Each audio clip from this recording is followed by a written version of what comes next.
नमस्कार। आज हम भारत के वर्कप्लेस नियमों में हुए एक बहुत बड़े बदलाव पर बात करने वाले हैं। जरा सोचिए, दशकों से चले आ रहे पुराने पेचीदा कानूनों के जाल को हटाकर एक बिल्कुल नई सीधी साधी व्यवस्था लाई गई है। देखिए, ये सिर्फ कोई कागजी फेरबदल नहीं है। ये भारत में काम करने और करवाने के तरीके को जड़ से बदल रहा है। तो चलिए जरा गहराई में उतरते हैं और समझते हैं कि इस बदलाव का असल मतलब क्या है। दशकों तक कारोबारियों को 29, जी हाँ, 29 अलग अलग सेंट्रल लेबर लॉज के कह सकते हैं एक मकड़ जाल से जूझना पड़ता था। और इनमें से कई कानून तो आज़ादी से भी पहले के थे। मतलब आज की इकोनॉमी के लिए तो वो पूरी तरह से बेमानी हो चुके थे। तो अब उस सारी उलझन को साफ कर दिया गया है। उन 29 कानूनों को मिलाकर सिर्फ 4 कोड्स बना दिए गए हैं। ये वाकई में एक ऐतिहासिक सुधार है। तो सवाल ये उठता है कि भाई इस इतने बड़े बदलाव की जरूरत पड़ी ही क्यों? देखिए, इसके पीछे 2 बड़े मकसद थे। पहला, बिजनेस करना आसान बनाना, और दूसरा, साथ ही साथ हर वर्कर के अधिकारों को और मजबूती से सुरक्षित करना। पहले का सिस्टम सोचिए, कितना मुश्किल था। ढेर सारे कानून, अलग अलग अथॉरिटीज और कभी न खत्म होने वाली कागजी कार्रवाई। इसकी ठीक उलट जो नया फ्रेमवर्क है वो कंप्लायंस को बहुत ही आसान बना देता है। बस एक रजिस्ट्रेशन, एक लाइसेंस और एक रिटर्न।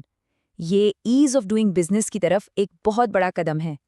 तो ये 4 पिलर्स कौन से हैं जिन पर ये पूरी नई व्यवस्था खड़ी है? चलिए एक एक करके इनको समझते हैं, क्योंकि हर एम्प्लॉयर के लिए इन्हें जानना बेहद जरूरी है। सबसे पहला है वेज कोड, जो ये पक्का करता है कि हर किसी को कम से कम तयशुदा वेतन मिले। दूसरा है इंडस्ट्रियल रिलेशंस कोड, जो यूनियनों और झगड़ों के नियम तय करता है। तीसरा है सोशल सिक्योरिटी कोड, जिसका दायरा अब गिग वर्कर्स तक भी फैला दिया गया है। और चौथा है OSH कोड, जो वर्कप्लेस पर सेफ्टी और हेल्थ के स्टैंडर्ड्स को एक साथ लाता है। अच्छा, ये तो हो गई कोड्स की बड़ी बड़ी बातें, लेकिन रोजमर्रा के काम में एम्प्लॉयर्स को किन चीजों पर खास ध्यान देना है? चलिए अब उन जरूरी कंप्लायंस ड्यूटीज पर फोकस करते हैं जिनसे कोई समझौता नहीं हो सकता। इसमें सबसे पहले आता है पॉश एक्ट, यानी वर्कप्लेस पर यौन उत्पीड़न को रोकने वाला कानून।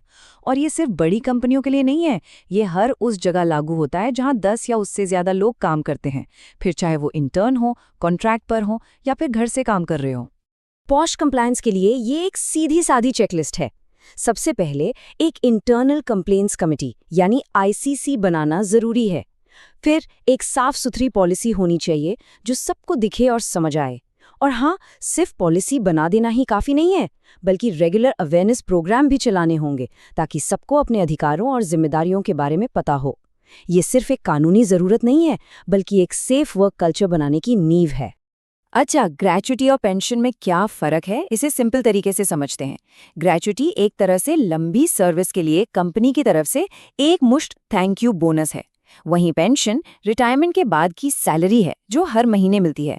दोनों ही ज़रूरी हैं, लेकिन दोनों का मकसद बिल्कुल अलग है। ये तो वो जिम्मेदारियां थीं जो कंपनियों को निभानी हैं।